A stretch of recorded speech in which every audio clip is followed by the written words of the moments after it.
Assalamualaikum warahmatullahi wabarakatuh. Selamat datang di channel Iksan Siregar.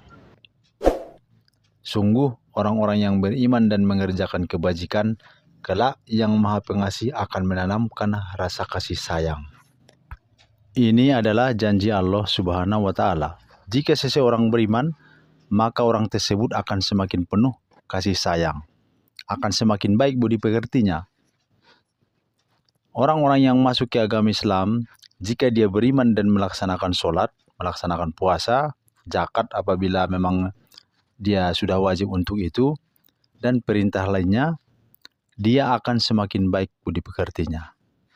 Mari kita buktikan dengan beberapa anggota keluarga yang ayah mereka masuk Islam.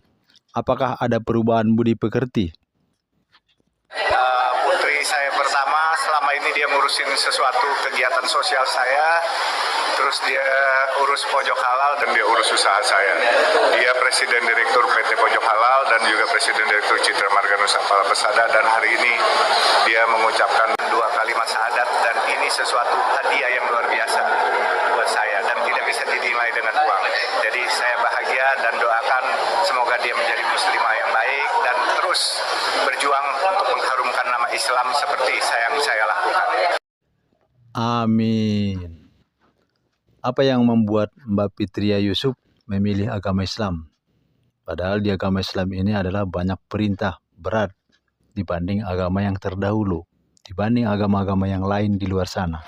Saya ingin masuk Islam karena mendapatkan hidayah dan juga melihat ayah saya, Haji Muhammad Yusuf Hamka, karena dari kesehariannya beliau sih yang paling utama, nggak ada yang memaksa juga. Cuman saya melihat beliau adalah seorang contoh, meskipun beliau itu asalnya dari Tionghoa ya, tapi beliau memang sudah lama memeluk agama Islam, dari kesehariannya dan juga dari ibadahnya dan juga dari sedekahnya, dan juga sebagai ayah, sebagai atasan saya, dan juga sebagai umat muslim. Jadi inspirasinya adalah sebenarnya dari beliau. Fitria Yusuf tergerak hatinya untuk menerima Islam karena melihat akhlak ayahnya yang semakin membaik setelah memilih agama Islam. Sekarang mari kita ke seorang putri pendeta yang bernama Jessica.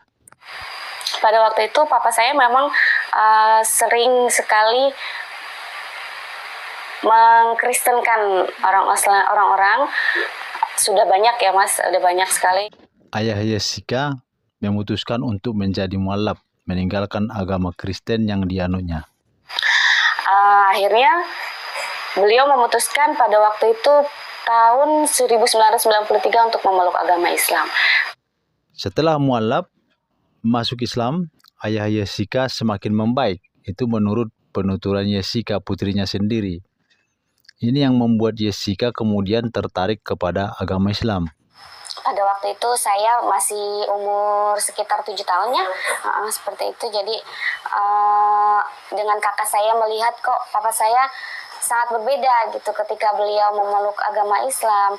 Tadinya kan beliau kalau marah itu semua tetangga tahu gitu ya, suaranya itu kencang sekali gitu sampai mukanya merah. Tapi setelah beliau memeluk agama Islam tidak pernah lagi, beliau lembut seperti itu.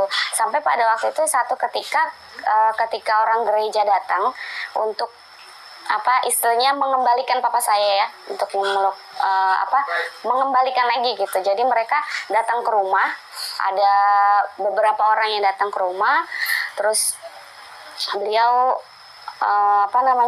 mengajak diskusi gitu baik-baik, sampai akhirnya terjadi lagi perdebatan ya, sampai papa saya dikata-katain sama orang gereja itu, sampai ditunjuk-tunjuk.